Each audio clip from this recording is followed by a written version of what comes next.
បងប្អូនឥឡូវខ្ញុំបានមកដល់ទីតាំងមកកន្លែងហើយបងប្អូននៅខាងក្រៅខ្នងខ្ញុំនេះគឺបារងរថភ្លើងនៅសល់តាំងពីសម័យបើតាមដែលខ្ញុំដឹងតាក់ទងនឹងទូនេះគឺសល់តាំងពីសម័យដើមខ្ញុំគិតថាប្រហែលជាសម័យបារាំងក៏ថាបានដែរព្រោះអីតាក់ទងនឹងទូមួយនេះឬមានតាមបណ្ដាញសង្គមមួយចំនួនក៏បានចុះផ្សាយដែរតាក់ទងនឹងបារងរថភ្លើងនេះគឺថាកាលពីជំនាន់មុនគឺថាទូរថភ្លើងបានទុកចោលយូរហើយបងប្អូនតាំងពីមុនសម័យអពលទៀតហើយមួយយ៉ាងមួយទៀតគឺថាមានសម័យមុនសម័យសង្គ្រាមយើងហ្នឹងគឺថាមានទាហានមកស្លាប់នៅហ្នឹងគឺក៏សម័យលន់នល់បងប្អូនសម័យទាហានលន់នល់ក៏បានមកស្លាប់ហ្នឹងហើយមានបងប្អូនមួយចំនួនក៏ថានៅហ្នឹងជំនាន់មុនកាលពីជំនាន់មុនគឺថាមានខ្មោចលងក៏មានខ្មោចលងដែរអញ្ចឹងមកឲ្យបានថ្ងៃនេះខ្ញុំបានចុះមកដល់ទីតាំងផ្ទាល់តាក់ទងនឹងទូបារងរថភ្លើងមួយនេះបងប្អូនណាបងប្អូនមើលក្រោយខ្ញុំគឺថាចាស់ឲ្យពុកត្រង់ខ្លាំងមែនទែនតាក់ទងនឹងឈើនេះបងប្អូនបើនិយាយពីឈើនេះគឺឈើនេះឈើល្អប៉ុន្តែដោយសារទុកចោលយូរឆ្នាំពេកបងប្អូនណាវាអាចពុកបើនិយាយទៅអត់ឈ្នះកាឌៀបងប្អូនទោះឈើតាន់មិនក៏អត់ឈ្នះកាឌៀដោយសារទុកចោលអត់មានការថែរក្សាអញ្ចឹងគឺថាទៅហើយម្យ៉ាងមួយទៀតស្ថានីយ៍មួយនេះគឺស្ថានីយ៍តាពាំងថ្នោតបងប្អូនណានៅយើងនៅចិត្តភ្នំរៀបដែរទេបងប្អូនអញ្ចឹងថ្ងៃនេះខ្ញុំបានចុះមកដល់ទីតាំងនេះផ្ទាល់ដោយសារតែខ្ញុំចុះមកដល់ទីតាំងនេះផ្ទាល់គឺមូលហេតុគឺដោយសារតែមានការផ្សព្វផ្សាយតាក់ទងនឹងទូមួយនេះថាមានខ្មោចលងបងប្អូនណាអញ្ចឹងទៀតខ្ញុំនឹងឡើងទៅខាងលើបដិភាពតាក់ទងនឹងទូនេះផ្ទាល់បងប្អូនណាយើងហៅទូទៅស្រួលជាងបើហៅបារងក៏បានដែរយើងហៅបារងទៅដើម្បីឲ្យក្មេងជំនាន់ក្រោយគាត់បានដឹងថានេះគេហៅថាបារងរថភ្លើងបងប្អូនណាហើយសម័យឥឡូវគេហៅទូរថភ្លើងហ្នឹងបងប្អូនបងប្អូនមើលនេះទូនេះគឺយើងចាំងគឺយើងធ្វើពីឈើដបូលយើងប្រក់សង្កស័យប៉ុន្តែខាងក្រោមគឺដៃសុទ្ធបងប្អូនណាអញ្ចឹងទូរថភ្លើងជំនាន់បុរាណបងប្អូនជំនាន់មុនតាំងពីសម័យលន់នល់មកទូនេះពីមុនមកបើតាមខ្ញុំដឹងគេប្រើសម្រាប់ដឹកសភាវុធដូចជាកាភ្លើងឬក៏គ្រាប់ឬក៏ស្អីផ្សេងទៅនេះនិយាយទៅទូនេះគឺធ្វើឡើងសម្រាប់ដឹកស្អីក៏បានបងប្អូនតែតាមសម័យកាលបើសិនជាទូនេះមកដល់សម័យកាលមួយហៅសម័យសង្គ្រាមគឺយើងអាចប្រែក្លាយទូនេះទៅជាទូដឹកគ្រាប់ឬដឹកសភាវុធផ្សេងសម្រាប់បញ្ជូនទៅខាងសមរភូមិអញ្ចឹងទៅណាបងប្អូនឬក៏អាចដឹកជាស្បៀងដឹកជាអីក៏ថាបានដែរប៉ុន្តែមកសម័យក្រោយនេះប្រហែលជា30-40ឆ្នាំមុនទូនេះគឺត្រូវបានដឹកថ្មបងប្អូនណាដឹកថ្មដឹកធ្វើអីទេហើយអញ្ចឹងទៅវាឆ្លងកាត់ច្រើនសម័យកាលហើយឮថាទូនេះក៏អាចជាទូសម្រាប់លក់ដូរដែរបងប្អូនណាលក់កាហ្វេលក់អីកាលពីជំនាន់មុនសម្រាប់ពេលដែលរថភ្លើងគាត់មកអញ្ចឹងទៅមកដល់ហ្នឹងគឺគេបើកទីទៅដោយសារទីនេះគឺជារាបងប្អូនណាគេអាចឈប់ឬក៏មានលក់នំលក់នែកលក់បន្លែលក់ម្ហូបឬក៏អាចលក់ប្រភេទអីសម្រាប់យើងបរិភោគមែនទេណារាមួយនេះគឺរានេះគេដាក់នេះឈ្មោះហ៎ស្ថានីយ៍តាពាំងថ្នោតបងប្អូនណានេះបងប្អូនមើលនេះក៏ពិតរថភ្លើងប្រើចន្ទះទេបងប្អូនគឺប្រើចន្ទះតែស្មានអត់ប្រើចន្ទះព្រោះថាកង់យើងប្រើកង់ដែកសុទ្ធអត់មានកស៊ូទេហើយដល់ហើយមានចន្ទះដែរបងប្អូននេះម្យ៉ាងដែរយើងlạiបានឃើញផ្ទាល់ច្បាស់ភ្នែកអញ្ចឹងណាតែថ្ងៃនេះឃើញបងប្អូននេះគឺថាដែកនេះអូបងប្អូនអើយគុំថាឡើយឈើសូម្បីតែដែកក៏ពុកដែរបងប្អូនណាពុកច្រេះបាក់បងប្អូនអញ្ចឹងមិនថាដែកទុករហូតដល់លក្ខណៈច្រេះប៉ុណ្នេះហើយបានថាមិនតិចឆ្នាំនេះបងប្អូនណាតាំងពីសម័យរាជនិយមសម័យបារាំងបងប្អូនណាហើយឆ្លងកាត់សម័យកាលច្រើនណាតាំងពីសម័យសង្គ្រាមសម័យច្រើនបងប្អូនតែឥឡូវយើងឡើងទៅលើតិចនេះនៅមុំបងប្អូនណាមុំចាស់មិនតែមុំបងប្អូនមានធម្មតាទូនេះប៉ុន្តែឡើងដល់លើកុំភ្លេចស្ទាបស្ទង់មកផងឡើយលោកមានអានៀបខ្លះវាពុកអាចជន់ទៅបាក់ធ្លាក់ទៅក្រោមអានឹងមានបញ្ហាគ្រោះថ្នាក់ទៀតបងប្អូននេះបងប្អូនឃើញទេទូឃើញនៅខាងលើនេះពុកអស់ទូនេះពុកអស់ហើយបាទអញ្ចឹងបងប្អូនអ្វីដែលខ្ញុំចង់មកផ្តិតយកភាពចែកជូនបងប្អូននៅទូមួយនេះគឺបារងមួយនេះគឺដោយសារមានការនិយាយតគ្នាតាំងពីមុនមកថាទូនេះកាលពីមុនគឺមានសពរបស់ទាហានតាំងពីសម័យលន់នល់សម័យអីមកដេកស្លាប់លើហ្នឹងអញ្ចឹងណាហើយជួនកាលទៅឮថាអ្នកខ្លះថាកាលពីសម័យមុនទូនេះគេអាចសែងសពសែងដឹកមកទុកអង្កលលើនេះសិនអញ្ចឹងណាហើយពីមុនឮថាលងលើអីមែនអាហ្នឹងជារឿងកាលពីមុនប៉ុន្តែសម័យឥឡូវនេះគឺថាអត់មានលងទេបងប្អូនណាព្រោះថា25ឆ្នាំចុងក្រោយនេះគឺថាអត់មានទេដោយសារផ្ទះនេះ20ឆ្នាំចុងក្រោយនេះគឺត្រូវបានប្រជាពលរដ្ឋយកទីនេះធ្វើជាទីតាំងស្នាក់នៅសម្រាប់ស្នាក់នៅបណ្ដោះអាសន្នតាក់ទងនឹងការបងប្អូនមួយចំនួនគាត់ធ្វើផ្ទះអញ្ចឹងទៅធ្វើផ្ទះអ្នកភូមិធ្វើផ្ទះចិត្តហ្នឹងគាត់ធ្វើផ្ទះអត់មានកន្លែង ស្នាក់នៅទេអញ្ចឹងគាត់បានមកស្នាក់លើបារងរថភ្លើងមួយសិនបើសន្តិរមតែផ្ទះធ្វើរួចគាត់ទៅផ្ទះវិញទៅអញ្ចឹងបានថាបារងរថភ្លើងនេះល្អម្យ៉ាងណាបងណាតាក់ទងបារងនេះគឺថាសម័យមុនគឺល្បីផ្សេងអញ្ចឹងទៅណាតាក់ទងនឹងខ្មោចឡងតាក់ទងនឹងទូនេះគឺជាទូមួយសម្រាប់ដាក់ខ្មោចទាហានអញ្ចឹងទៅប៉ុន្តែមកសម័យក្រោយនេះគឺអត់ទេសម័យក្រោយនេះគឺទុកសម្រាប់ស្នាក់នៅបងប្អូនអ្នកធ្វើផ្ទះថ្មីអត់មានកន្លែងស្នាក់នៅមកស្នាក់នឹងទៅហើយឥឡូវនេះគឺណាស្នាក់លេខកើតហើយថាវាពុកហ្នឹងបងណាបើអួយអីបាក់តិចខ្ទីអស់ហើយអញ្ចឹងពីឡានឬក៏នេះខាងលើនេះគឺថាលហែកតិចខ្ទីកាឌីស៊ីអស់ហើយអញ្ចឹងយើងអាចបានតែស្នាក់នៅឬក៏មកចងរឹងចង់អីដេកលំហែទៅសារនេះវាខ្យល់ត្រជាក់ល្អស្រួលអញ្ចឹងបើតាក់តនខ្មោចឡងឯងឥឡូវគឺអត់មានទេបងណាជាងបើតែខ្មោចឡងឯហ្នឹងខ្ញុំនៅបានចឹងបើថាអ៊ំមកតាំងពីនៅនេះអត់សូវមានមនុស្សអ៊ំសព្រៃឯងបាទសព្រៃយល់មុននេះឯងព្រៃដែរនឹងអស់នឹងអីគិនពីកាត់ឆ្នាំ2000សព្រៃអ៊ំរកនេះអីមកអ៊ំណាមិនតាមានស្រែអ៊ំនេះបាទហើយស្រែនេះគេមានយូរហើយអ៊ំនេះអីល្បីដែរល្បីតាមបណ្ដាញសង្គមដែរថាឲ្យចង់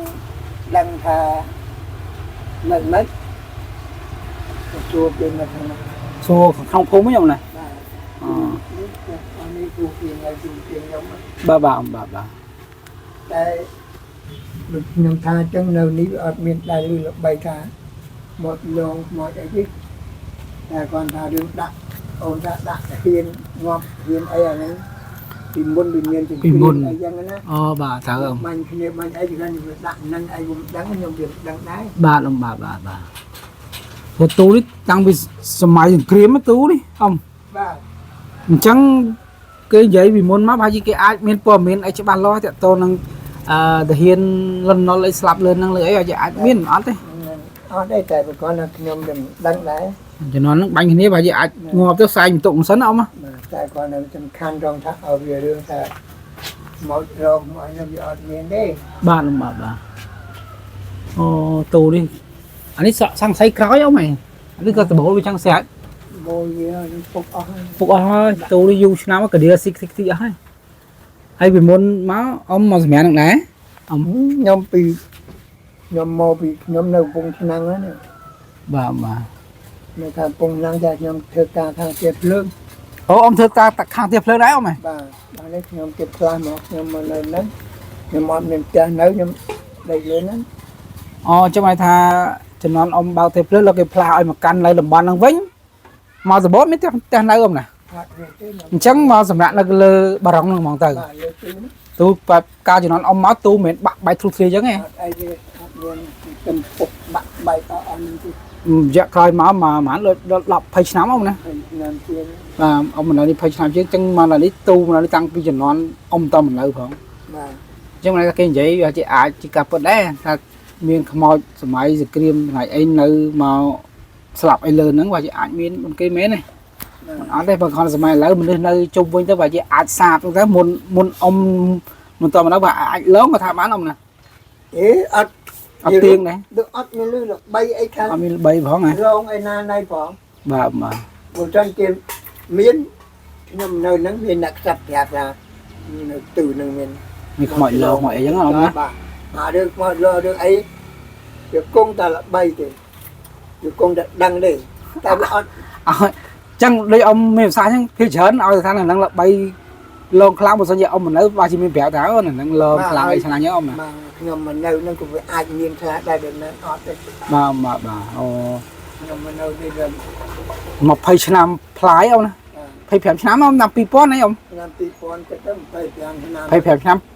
ពេញបឹបហ្មងបាទខ្ញុំវាដែលលឺចូលថាលងមកលងនៅទូនឹងវាអត់មានសោះអត់មានសោះមកណាបាទអញ្ចឹងមកថាពីមុនអ្នកដែលថតមុនមកថាខ្មោចឡងឃើញដៃឃើញជើងប្រហែលជាអាហ្នឹងប្រហែលជាគឺបានព័ត៌មានមួយម្នាក់ក៏អត់ដឹងដែរអ៊ំណាខ្ញុំអត់ដឹងដែរតែចង់ថាឲ្យខ្ញុំនៅជារួមប្រជាជននៅក្នុងភូមិនេះឲ្យនេះចូលបីតាភូមិតែទូនឹងមានខ្មោចឡងទៅអត់មានអ៊ំណាអញ្ចឹងមកថាអ្នកដែលមកថតមុនគេថាខ្មោចឡងខ្មោចអីគេទាហានសម័យលន់នល់លន់អីអាហ្នឹងយើងក៏មិនដឹងច្បាស់ដែរអ៊ំណាយើងក៏ដឹងច្បាស់ដែរព្រោះអីអ៊ំបានមករស់នៅនេះប្រហែលតែប្រហែល25ឆ្នាំហើយអត់ដែលលឺអត់ដែលឃើញហើយព្រោះសុំអីអ៊ំក៏អ៊ំមកសម្រាប់នឹងផ្ទាល់ដែរ หรือถ้าเราอย่างแม่นมีแต่มันสระเราตูนั้นหรือมีแบบใส่น้าเอาไหม miền đó quạt nơi còn nó bị muốn được một cái โอ้แต่นี่เอาไหม mà là nó quạt đang quạt nơi nơi này nó còn trả có อ๋อนั่นนั่งจึงมา rồi quạt thực cái quạt từ nơi tiền nó quạt ở nơi nó ở nhâm ra nhâm và mò nó tụ nơi nâng tức อ๋อจึงมาเลย ấy tới nhân thôi tiền nó tới อ๋อnhưng mà này thật tu bà rong vui ní cả ai chui sầm ra mà kia mà kia là cả ông mình nói tao miền tiếc không mà sạn này nhớ tăng pi cha ra ra đánh quạt muốn quạt mò pla mò nâng nâng ở nên tiền nơi quạt nâng tu nâng bà ra ấy quạt nâng nâng lỗ nâng bà chứ mà tu nó cao chỉ nói muốn mình khôi khá miền bộ miền thầm thớ không nè bà miền bắc ôi là một phục bạ linh hỏi hay không lang lên phơi phơi bạn tam nó cái đĩa xi phơi phơi lơ cái đá chụp liền không tích ti phục on lên nhá cái chới coi chơi mới tới tỉnh nó lỏ đấy ông nè đó bữa sau giờ mình lỏ tích ti ở cái đĩa cái ôn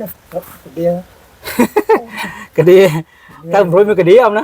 chơi tan cái tầm rồi mấy cái đĩa thở xích khi xa lên này mình phim bên ấy bật bao đồng tử cái đấy nào nè ê đợt cho một tối mà đang thà rừng bật hay đừng rừng bật đất viêm được nếu không nè cái dương mãi tha cái đất bán đấy phô cái đang ở đây biệt tiền dây tham mấy cái cái ngày bốn định ôn này ôn nhầm cứ như tham miên khỏi lúc đại lúc ấy à năng nhầm đắng ấy nè mà cái lúc cái mò cái lúc đại man nhầm năng ngọt nam bị ọt mình khơi lúc đây cái thọt vô với ông nó cần cái đầu kia là ông còn lần đây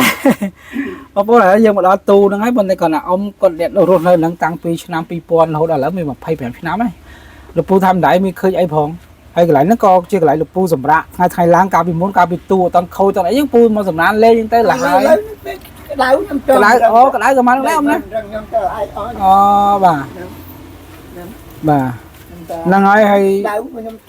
lục pu tham mà sầm mèn nắng đại khơi mau nha lục đại lục trơn tranh ở khơi phong hay đồ nẹt thọt dốc khơi lục đại lục trơn khơi rút trái chân kia từ hay lục pu mà năng giúp đa sầm mèn đấy pu giúp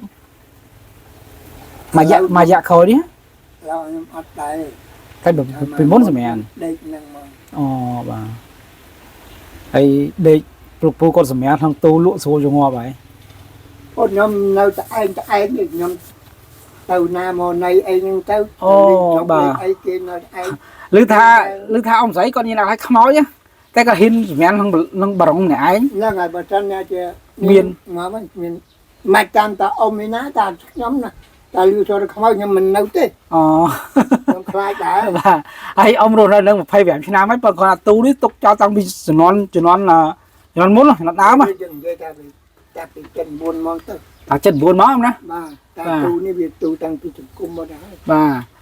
ai đó ông mà rồi nơi nâng mà phải vẹn phía nam sẵn nơi nâng ông xoay rồi nơi nâng này ai xem em này ai giúp lắm ông từng đại khơi dậy phóng tại bên đại công bàm chợ thạch tu nó kêu mình hỏi lờn hay mình ngày muốn lư khơi thọt nó khơi lục đại lục chướng à nó hay lục vót co gặp lăng vì nãy chật kha máu và hay bờ ống là đi du hết miền tây hay tây con nhà một thọt đánh con một thọt nó vì lục đại men đất và ấy tham thời đấy ông còn một thọt giúp cho cá cái tha ai tầm miền tây thì còn miền ấy rau ấy cứ thay tay miền cái này thay xá không đó mà đấy cái này lý bộ xanh chia liếng ăn lấy chắc rồi nè sai hiến mà anh lấy từ bộ nó ăn lấy từ bộ sang sấy bộ ô ta mà hào vì mình bảo nếu ông này chị trẻ đó lại trong anh lấy thlu chứ mưa lấy ăn thlu tu nữa cái thơ chắc nó còn mà dùng vì mình bảo đi đặt so lại mày nè anh ấy ấy ông nè ô anh ấy cái cọt nó nguyên là đạp kia đạp từ này từ từ ba kéo đập từng hai bơi ở cái chỗ ô bạn khi bị từng hai bơi là mấy cối trò chỗ đúng không ấy ô anh đăng đá lớn ba mà đi xong khao nè ba mà ít đi mua đà nè anh ấy tao mua không nè ô là cho cái thơi rất vàng lại lấy bà rong bọc ô đan đã khơi bà rong rút lương tăng bây giờ non đá mà đã khơi này bà rong không ai thơ bị chơi sót vòng và ប៉ុន្តែយូរឆ្នាំដែរមកយូរឆ្នាំដែរនេះ អូយមិននិយាយរួមទៅមិនដឹងទេហើយរាប់ឆ្នាំហើយរាប់ឆ្នាំហើយនេះនោះទូនេះនោះ បើថាបើអ៊ំថាតាំងពីសម័យអពតមកក៏មិនតិចឆ្នាំដែរ40-50ឆ្នាំមកណាបើសិនយើងពីហ្នឹងបើសិនយើងពីមុនទៀតកាលណាយូរជាងនឹងទៀតដែរ និយាយរួមទូនេះតែតាំងពីចំនួនបារាំងនោះមកទៅ បារាំងអ៊ំហ៎ បាទអានេះ វាអាចដែរអ៊ំ ដឹងតាំងពីចំនួនបារាំង បាទពួកអ៊ំបើសិនជាអ៊ំកាន់កាប់នៅនឹងតាំងពីដើមបើអាចដឹងហើយណាអ៊ំអញ្ចឹងថ្ងៃនេះខ្ញុំចុះមកគឺថាខ្ញុំមានព័ត៌មានចែកជូនបងប្អូនតែប៉ុណ្ណឹងតែបើអ្នកនៅនឹងតាំងពីសម័យមុនអ្នកដែលរស់នៅនឹងតាំងពីសម័យមុនក៏គាត់ដឹងទៅថាបារុងនេះគឺជាបារុងសម័យហៅថាបារាំងអូនណាសល់តាំងពីសម័យបារាំងទុកចោលយូរហើយក៏មានសាកសពតាហ៊ានគាត់មកបានដេកស្លាប់លើនឹងគាត់មែនហើយក៏មានលងបន្លាចយ៉ាងផ្សេងៗទៅប៉ុន្តែឥឡូវនេះគឺថាអត់មានទេបងប្អូនណាអញ្ចឹងសូមជម្រាបតាក់ទងចំណុចមួយនេះបងប្អូនអញ្ចឹងខ្ញុំអត់មានអីតទៀតទេអញ្ចឹងសូមអរគុណក៏សូមជម្រាបលាបងប្អូនណា